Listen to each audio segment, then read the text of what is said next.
এখানে আমরা থাকা অবস্থায় একটি প্রতিনিধি দল এসেছিল আমাদের সাথে আলোচনা করার জন্য। আমরা ইতিমধ্যে আলোচনা অনেক হয়েছে। 13 তারিখের মিটিংয়ে সিদ্ধান্ত হয়েছিল যে 20% বাড়ি ভাড়া, 1500 টাকা মেডিকেল ভাতা, 75% উৎসব ভাতা কর্মচারীদের জন্য দেয়া হবে।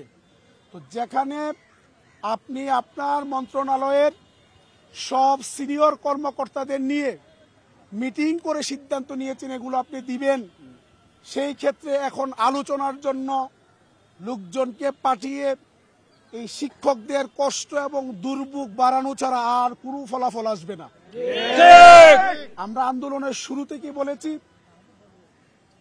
আমরা যেদিন 12 তারিখ আন্দোলন শুরু করি, ভারপ্রাপ্ত অর্থ সচিবের সাথে আমরা কথা বলেছি, উনিও আমাদেরকে অনুরোধ করেছিলেন, কিন্তু আমরা স্পষ্ট ভাষায় তাকে বলে দিয়ে এসেছি প্রজ্ঞাপন ছাড়া আমরা কোনো অবস্থাতেই এই ঢাকার রাজপথ ছেড়ে যাব না ইনশাল্লাহ।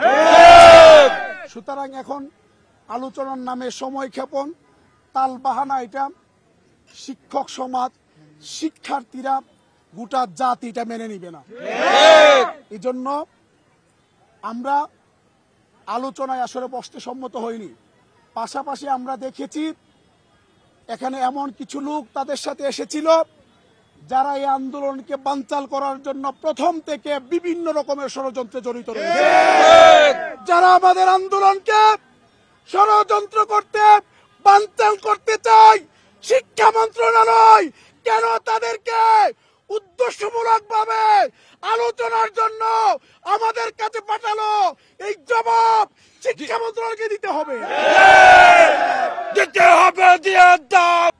মন্ত্রণালয় আলোচনা করতে চাইনি, বরং আমাদের ষড়যন্ত্রকারীদের সাথে সংঘর্ষ বাঁধানোর জন্য পরিকল্পিতভাবে শিক্ষা উপদেষ্টা আমাদের আন্দোলনকে নস্যাৎকারী ষড়যন্ত্রকারীদেরকে এই প্রেস আমাদের শাহবাগে পাঠিয়ে আমাদের আন্দোলনকে বানচাল করার ষড়যন্ত্র তিনি করেছেন।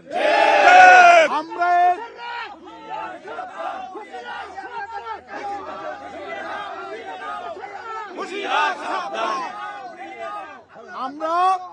এর তীব্র নিন্দা এবং প্রতিবাদ জানাই। আমাদের প্রত্যাশা ছিল গ্রহণযোগ্য লোক পাঠাবেন যাদের প্রতি আমাদের আস্থা রয়েছে, কিন্তু তিনি তা করলেন না। সুতরাং এখান থেকে বোঝা যায় তার আন্তরিকতায় যথেষ্ট অভাব রয়েছে। কিন্তু তার যদিও আন্তরিকতা না থাকে, আমরা মানুষের জনদুর্ভোগের কথা চিন্তা করে জনগণের স্বার্থে আমরা শান্তিপূর্ণভাবে আমরা শহীদ মিনারে এসেছি। আমরা ইতিমধ্যে ঘোষণা দিয়েছি, আপনারা শুনেছেন, যে আজকের মধ্যে যদি প্রজ্ঞাপন জারি না হয় আমরা আর 3 দফা আন্দোলনে থাকবো না। আগামীকালকে সকাল থেকে শহীদ মিনারে সকল এমপিওভুক্ত শিক্ষা প্রতিষ্ঠান জাতীয়করণের 1 দফা আন্দোলন শুরু হবে।